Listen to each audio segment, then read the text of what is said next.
National green tribunal, राष्ट्रीय हरित अधिकरण, क्या काम होता है इसका? इसका काम होता है पर्यावरण संबंधित मुद्दों को देखना। तो एनजीटी ने अभी हाल ही में क्या किया है कि ये जो फायरवर्क्स है, फायरवर्क्स का मतलब है ये आतिशबाजी, पटाखों से संबंधित जो मामला होता है ना, जो आतिशबाजी है वो फायरवर्क्स कहलाती है। तो एनजीटी ने दिल्ली और उसके आसपास के क्षेत्रों में जो है ये इस आतिशबाजी को जो है निषेध कर दिया है, मना कर दिया इस आतिशबाजी को। इसी संबंध में हम इस एडिटोरियल में चर्चा करने वाले हैं। नो फायरवर्क्स, कि भाई कोई आतिशबाजी नहीं होगी। द एनजीटी बैन, तो एनजीटी ने, नेशनल ग्रीन ट्रिब्यूनल ने बैन लगा दिया है, रोक लगा दी है किस चीज पर? ऑन फायर क्रैकर्स, पटाखों पर।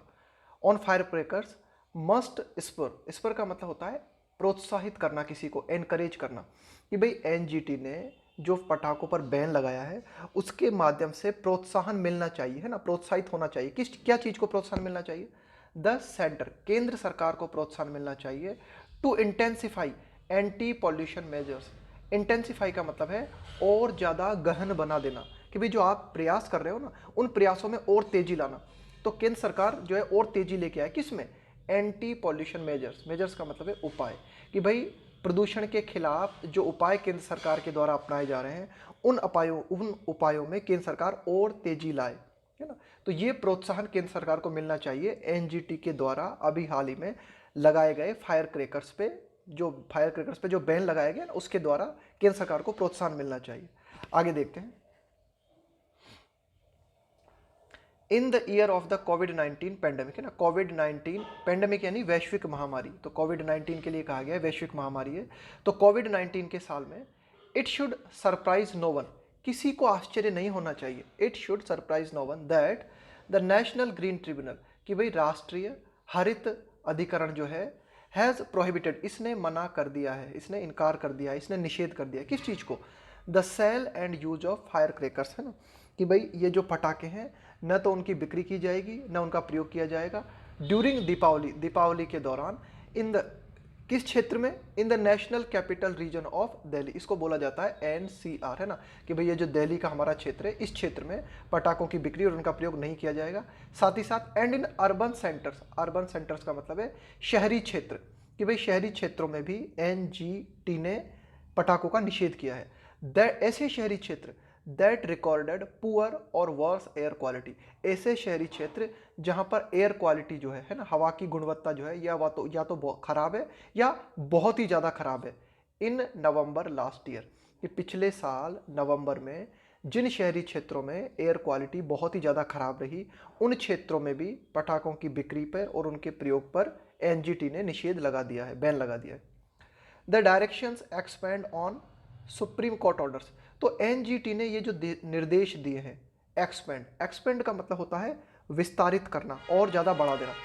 तो ये जो डायरेक्शन एनजीटी ने जारी किए, ये जारी किए हैं सुप्रीम कोर्ट के ऑर्डर के चलते, है ना, उसके ऑर्डर को ध्यान में रखते हुए।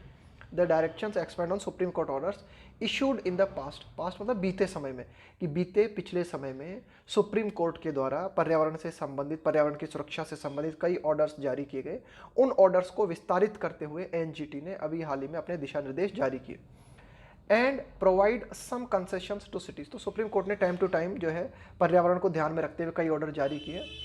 और यह भी कहा गया है कि ये जो डायरेक्शन जारी की है ना एनजीटी ने, सम कंसेशन, कंसेशन का मतलब होता है छूट, टू सिटीज एंड टाउन्स, ऐसे शहर और ऐसे कस्बे दैट हैव मॉडरेट और बेटर एयर क्वालिटी।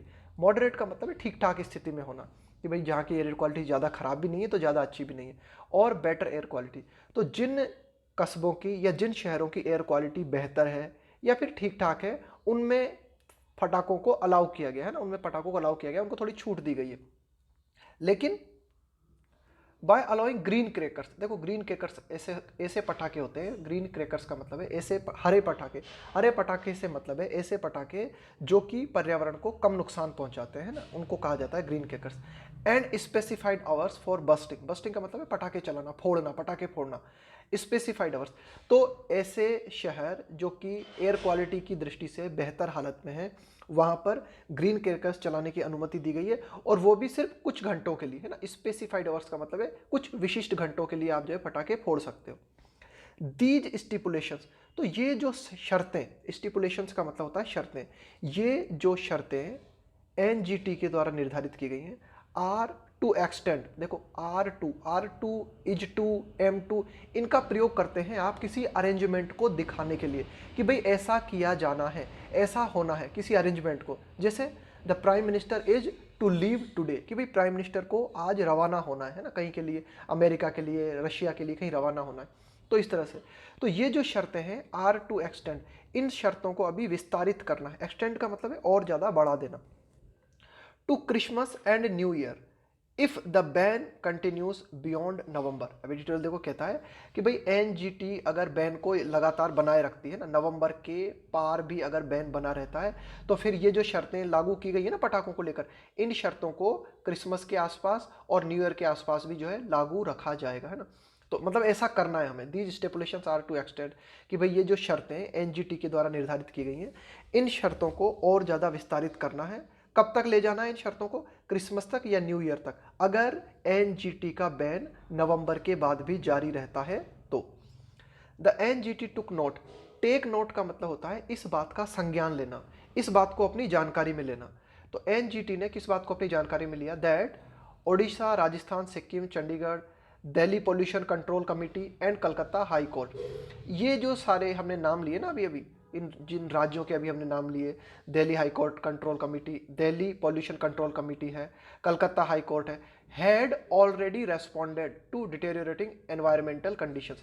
डिटेरियोरेटिंग का मतलब है खराब होती हुई एनवायरमेंटल कंडीशंस, कि भाई जो पर्यावरण है ना, उसकी जो कंडीशन है, पर्यावरण की खराब होती हुई कंडीशन के प्रति प्रतिक्रिया देते हुए, रेस्पॉन्ड के साथ में टू प्रीपोजिशन आता है, रेस्पॉन्ड टू का मतलब होता है प्रतिक्रिया देना। तो इन राज्यों की अगर हम बात करें कि भाई राजस्थान, सिक्किम, चंडीगढ़, ये राज्य हैं, इन्होंने खराब होते हुए पर्यावरण को प्रतिक्रिया देते हुए इन्होंने क्या किया? Bye banning fire crackers this year, है ना, इस साल इन्होंने क्या किया? बैन कर दिया। किनको? Fire crackers. तो इस तरह से इन्होंने प्रतिक्रिया दी इन राज्यों ने। ये राज्य जो है पहले ही प्रतिक्रिया दे चुके थे, यानी कि एनजीटी ने बैन लगाया उसके पहले ही ये जो राज्य है, सिक्किम है, चंडीगढ़ है, कलकत्ता हाई कोर्ट है, यह पहले ही प्रतिक्रिया दे चुके थे खराब होते हुए पर्यावरण के प्रति, क्या करके? फायर क्रैकर्स पे बैन लगा के। इसके बाद में एनजीटी ने बैन लगाया है। द ट्रिब्यूनल्स रीजनिंग, कि भाई ये जो हमारा एनजीटी है ना, ये जो अधिकरण है, इसका तर्क क्या है? रीजनिंग का मतलब इसका तर्क, इसने तर्क क्या दिया है? गिविंग प्राइमेसी, प्राइमेसी का मतलब है प्रमुखता, प्रधानता, गिविंग मतलब देते हुए, to the precautionary principle, precautionary का मतलब होता है पहले से सावधान हो जाना, कि भाई कोई खतरनाक मामला हो सकता है आगे, उसके पहले आप समझ जाते हो ना, उसे कहा जाता है प्रिकॉशनरी। प्रिंसिपल का मतलब सिद्धांत। इन sustainable development over employment and revenue losses is understandable. अब ये जो इज आया ना, यहाँ पे ध्यान रखना, ये इज आया है रीजनिंग के लिए, कि भाई ये जो एनजीटी है उसका जो तर्क है ये समझ में आने लायक है। अंडरस्टैंडेबल का मतलब है समझ में आने लायक है। तो देखो ये जो ट्राइब्यूनल है, ये जो एनजीटी है, इसने क्या तर्क दिया? इसने प्रमुखता दी है ना, प्रमुखता देते हुए, प्रधानता देते हुए, प्रिकॉशनरी प्रिंसिपल, कि हमें पहले से रोकथाम के उपाय करने चाहिए। इन सस्टेनेबल डेवलपमेंट, सस्टेनेबल डेवलपमेंट का मतलब होता है ऐसा डेवलपमेंट जो पर्यावरण को हानि ना पहुंचा, है ना, उसे बोला जाता है सस्टेनेबल डेवलपमेंट। तो एनजीटी ने कहा कि भाई सस्टेनेबल डेवलपमेंट जो है वो हमारे लिए ज़्यादा इंपॉर्टेंट है बजाय रोजगार के और बजाय राजस्व घाटे के। कि भाई ठीक है, फायर क्रैकर्स पे हम बैन लगाएंगे तो राजस्व घाटा उठाना पड़ेगा, है ना भाई। जो फायर क्रैकर्स है इसमें जो है कई लोगों को रोजगार मिलता है, तो रोजगार में कमी आएगी। लेकिन इन सबसे ज़्यादा महत्वपूर्ण है हमारे लिए सस्टेनेबल डेवलपमेंट, ऐसा विकास जिसमें कि पर्यावरण को कम से कम नुकसान हो, है ना। ये इस बात को प्रधानता दी है किसने? एनजीटी ने। और ये समझ में आने लायक है, अच्छा किया है एनजीटी ने। आगे देखते हैं।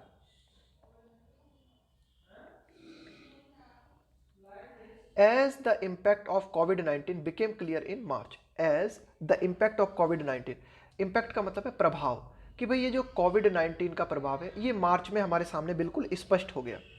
And there were fears of a case surge during the winter, surge का मतलब है इजाफा होना, बढ़ोतरी होना, है ना, किसी चीज में इंक्रीज होना।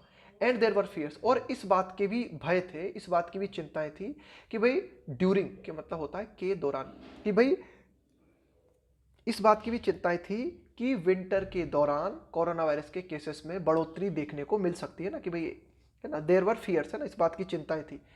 It was incumbent on the centre, incumbent का यहाँ पे मतलब है जिम्मेदारी, इनकम्बेंट के साथ में ऑन प्रीपोजिशन का भी प्रयोग करते हैं।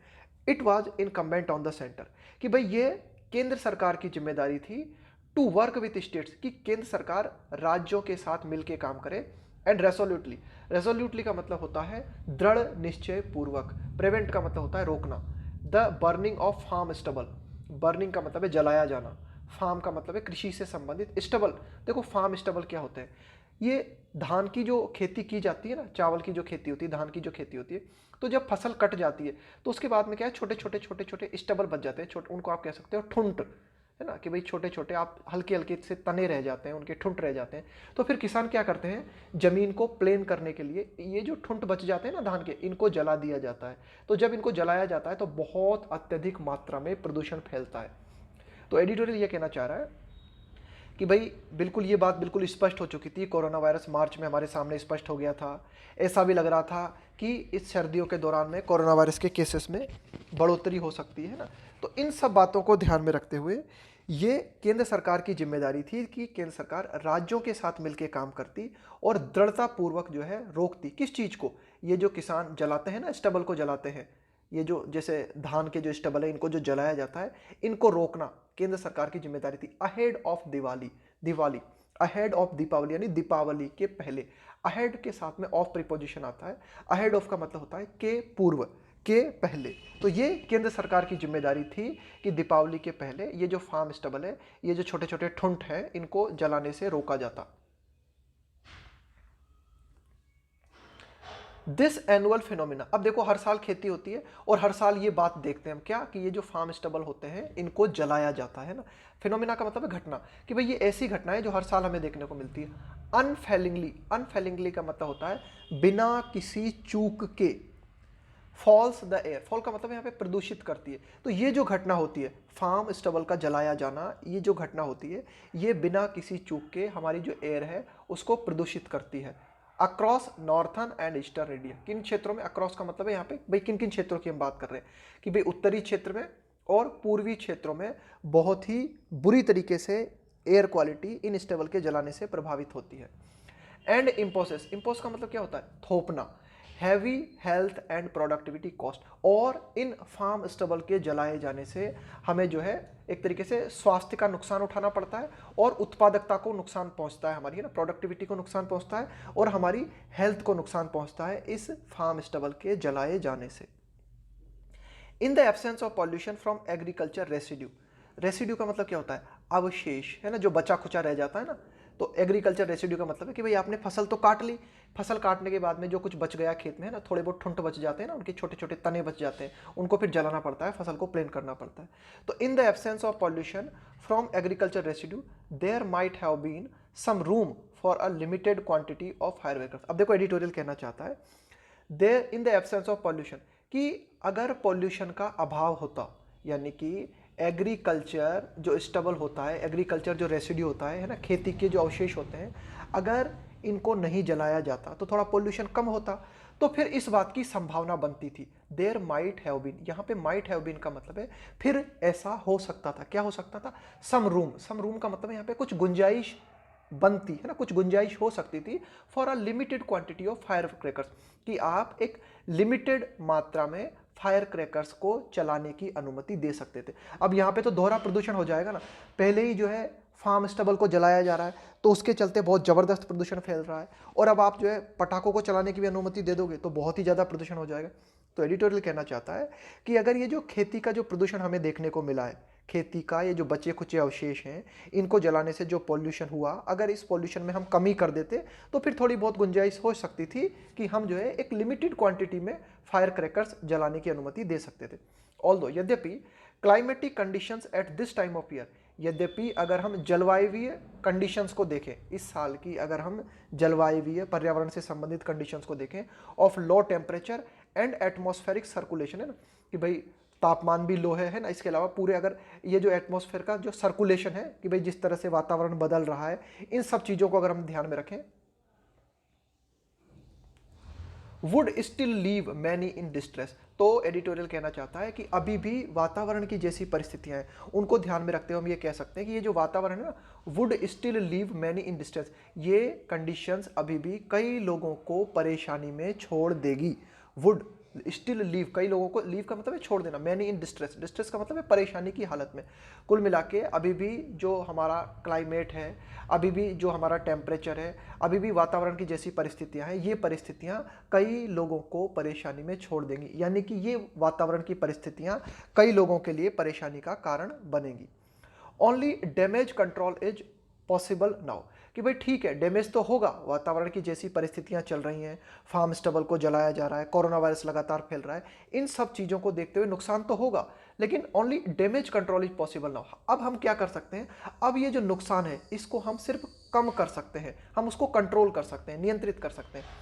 Including steps to address, including steps का मतलब है कदम, टू एड्रेस का मतलब है समाधान करना, the concerns of the fireworks industry, कि भाई फायरवर्क्स इंडस्ट्री, कि भाई आतिशबाजी का जो हमारा उद्योग धंधा है, इनकी जो चिंता है कि भाई ठीक है आपने पटाखों पे बैन लगा दिया तो वे हजारों लाखों लोग जो इस इंडस्ट्री में लगे हुए हैं उनको रोजगार नहीं मिलेगा, तो उनकी जो चिंताएं हैं उनका भी समाधान हमें करना होगा, है ना, इसके लिए हमें जो है कदम उठाने होंगे। Even without the risk of a covid surge, surge का मतलब है बढ़ोतरी, even without the risk of a covid surge, कि ठीक है अगर कोविड-19 के बढ़ने का खतरा नहीं होता ना तो भी it should be evident to policy makers, यह जो हमारे नीति निर्माता हैं उनके सामने ये बात बिल्कुल स्पष्ट होनी चाहिए, है ना, एविडेंट का मतलब है बिल्कुल प्रामाणिक होना, बिल्कुल स्पष्ट होना। क्या बात बिल्कुल स्पष्ट होनी चाहिए हमारे पॉलिसी मेकर्स के आगे, that their measures under the national clean air program, that their measures का मतलब है उपाय, कि भाई जो हमारे पॉलिसी मेकर्स हैं उनके जो उपाय हैं किसके तहत, under the national clean air programme, कि भाई जो राष्ट्रीय, एक तरीके से आप कह सकते हो कि हमारा जो राष्ट्रीय कार्यक्रम है हवा को शुद्ध करने का, नेशनल क्लीन एयर प्रोग्राम है, उसके तहत पॉलिसी मेकर्स के द्वारा जो उपाय किए जाते हैं, विच सीक्स, अब नेशनल क्लीन एयर प्रोग्राम के तहत जो उपाय है वे क्या कहते हैं, किस बात की मांग करते हैं, सीख का मतलब है इस बात को चाहना, इस बात को देखना, to reduce particulate matter, particulate matter का मतलब है वो कण जो कि पॉल्यूशन फैलाते हैं, बाय 20% टू 30% बाय 2024, भाई 2024 तक नेशनल क्लीन एयर प्रोग्राम के तहत हमने ये लक्ष्य रखा है कि जो पॉल्यूशन फैलाने वाले पार्टिकल्स हैं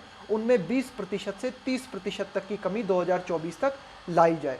तो इस बात को जो है हमें जो है ध्यान रखना चाहिए था। मस्ट बी डिमॉन्स्ट्रेबली इफेक्टिव, तो ये जो हमारा उद्देश्य है ना कि भाई इतना प्रदूषण कम किया जाए, ये पॉल्यूशन जो है मस्ट बी, जरूर होना चाहिए, डिमॉन्स्ट्रेबली इफेक्टिव, डिमॉन्स्ट्रेबली का मतलब है प्रदर्शित करते हुए, है ना, इफेक्टिव का मतलब है प्रभावी, तो ये जो हमारा प्रोग्राम है ये प्रभावी होना चाहिए, यानी कि ये जो लक्ष्य हमने निर्धारित किया है इस लक्ष्य को हमें पाना चाहिए। By the governments on admission, कि भाई सरकार ने इस बात को खुद स्वीकारा है, किस बात को सरकार ने स्वीकारा है, there were 148 days of poor to severe air quality during 2019, कि 148 दिन पिछले साल हमें देखने को मिले थे जिस समय की एयर क्वालिटी जो थी ना, या तो बहुत ही ज़्यादा पुअर थी, मतलब बहुत ही ज़्यादा खराब थी, या सीवियर, सीवियर का मतलब है बहुत ही ज़्यादा गंभीर हालत में होना, तो 148 दिन एनसीआर, कि भाई ये जो हमारी एनसीआर का मतलब है ये जो नेशनल कैपिटल दिल्ली के जो आसपास का क्षेत्र है ना, उस क्षेत्र में पिछले साल 148 दिन जो है हमें, there were 148 days of poor to severe air quality during 2019 में हमें देखने को मिला था कि भाई 148 दिन तक लगातार एयर क्वालिटी जो है बहुत ख़राब बनी रही थी, down from 2006 days the previous year, और 2018 में 206 दिन तक लगातार हमें खराब एयर क्वालिटी का सामना करना पड़ा था एनसीआर क्षेत्र में। डाउन का मतलब है कमी, कि भाई पिछले, यानी कि 2018 में, 2018 की अगर हम बात करें तो 2018 में 206 दिनों तक बहुत ही खराब एयर क्वालिटी रही, उसकी तुलना में 2019 में थोड़ी कमी आई, और 2019 में हमें क्या देखने को मिला, 148 दिन खराब एयर क्वालिटीज़ के देखने को मिले, है ना। आगे देखते हैं कि many other cities have a similar profile, Delhi के अलावा अन्य जो बड़ी बड़ी सिटीज़ हैं उनका भी यही हाल है ना, उनकी भी यही प्रोफाइल है, उनका भी यही हाल है, बट गेट लेस अटेंशन, लेकिन दिल्ली को ज़्यादा अटेंशन मिल जाता है लेकिन अन्य सिटीज़ को ज़्यादा अटेंशन नहीं मिलता कि भाई दिल्ली को लेके जो है तुरंत हमारे पॉलिसी मेकर्स जो है वो चिंतित हो जाते हैं, जबकि अन्य शहरों पर ध्यान नहीं दिया जाता। With 40% of all pollution linked deaths, कि भाई 40% वे मृत्युएं जो कि पॉल्यूशन से जुड़ी हुई होती है, pollution link, attributed to bad air quality, उनका कारण होता है। एट्रीब्यूट का मतलब है यहाँ पे श्रेय देना, कारण होना, यानी कि 40% से ज़्यादा मौतें जो कि पॉल्यूशन के चलते होती है, उनमें प्रमुख कारण होता है बैड एयर क्वालिटी, है ना, एयर क्वालिटी का खराब होना।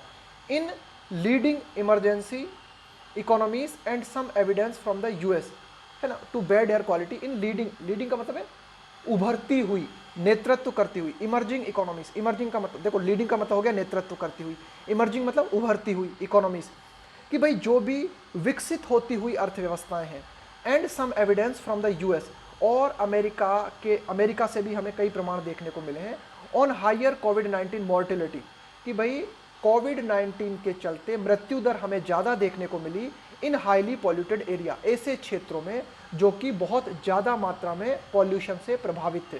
तो ये एडिटोरियल कहना चाहता है कि भाई देखो, पॉल्यूशन जो है, खराब एयर क्वालिटी है, उसका प्रभाव कहाँ कहाँ हमें देखने को मिलता है, कि भाई 40% से ज़्यादा पॉल्यूशन के चलते जो मृत्यु होती है उनमें एयर क्वालिटी का योगदान होता है। जो भी विकसित होती हुई अर्थव्यवस्थाएं हैं, है ना, इसके अलावा जैसे अगर हम अमेरिका की बात करें जहां पर कि कोविड-19 की मृत्यु दर सर्वाधिक ज़्यादा रही है, तो कोविड-19 से मरने वाले लोगों की संख्या ज़्यादातर हमें उन क्षेत्रों में देखने को मिली है जहां पॉल्यूशन बहुत ज़्यादा है। तो इन सब चीज़ों को ध्यान में रखते हुए इट इज़ टाइम, यह बिल्कुल समय है कि जो गवर्नमेंट्स हैं, जो सरकारें हैं, showed a sense of accountability, accountability का मतलब होता है जिम्मेदारी, है ना, अकाउंटेबिलिटी का मतलब होता है जिम्मेदारी, कि भाई ये सही समय है कि जो सरकारें हैं वे अपनी जिम्मेदारी की भावना को समझें, on the right to breathe clean air, कि भाई सरकार की जिम्मेदारी है कि सरकार लोगों के अधिकार को समझे, राइट का मतलब अधिकार, टू ब्रीथ क्लीन एयर, कि भाई लोगों को अधिकार है कि वे शुद्ध वायु में सांस ले सके, शुद्ध वायु में सांस लेने के अधिकार की रक्षा करे। कौन? सरकारों का ये दायित्व बनता है। आगे देखते हैं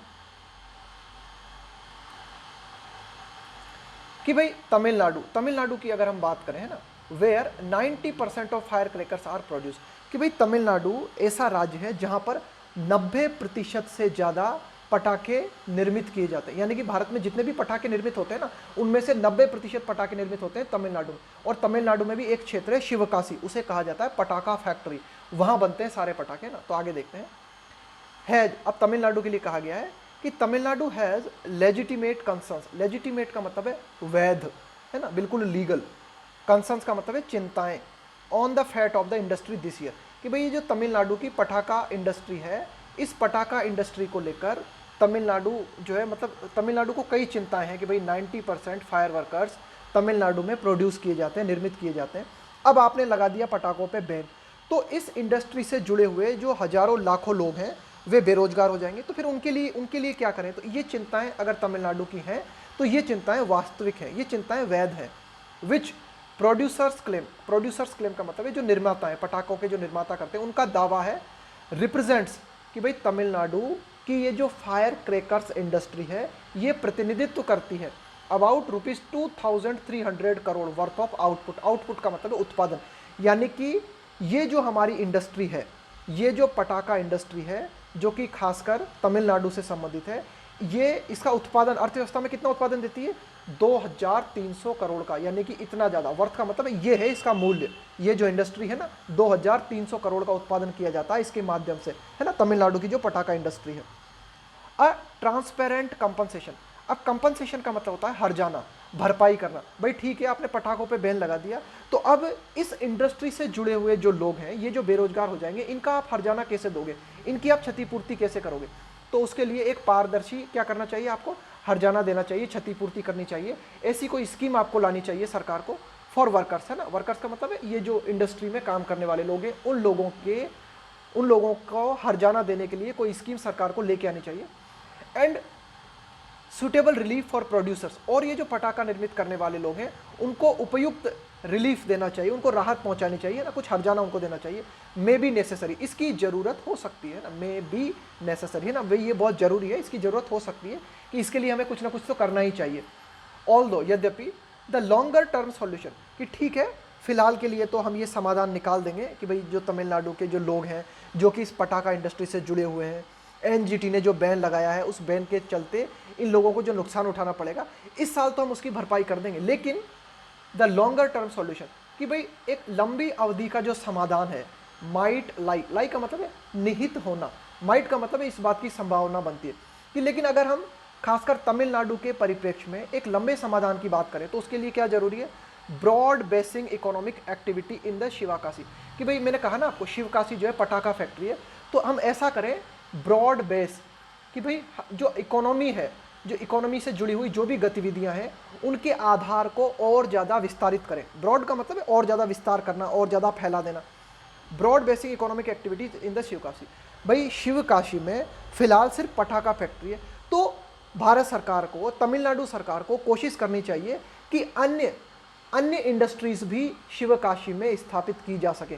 भाई अभी सारे की सारे लोग जो है, ज़्यादातर लोग जो है वे सिर्फ पटाखा इंडस्ट्री में लगे हुए हैं, तो जब आप अन्य इंडस्ट्रीज़ को शिवकाशी में लगाओगे, है ना, अन्य इंडस्ट्रीज़ को अगर लगाओगे तो अन्य इंडस्ट्रीज़ में लोग जाएंगे, उनको अन्य इंडस्ट्रीज़ में रोजगार मिल जाएगा। तो ये परमानेंट समाधान है कि हमें हमारी अर्थव्यवस्था के आधार को और विस्तृत करना चाहिए, है ना, अन्य फैक्ट्रीज भी तमिलनाडु में स्थापित की जानी चाहिए। ये है permanent solution in the Sivakasi region, Sivakasi क्षेत्र में।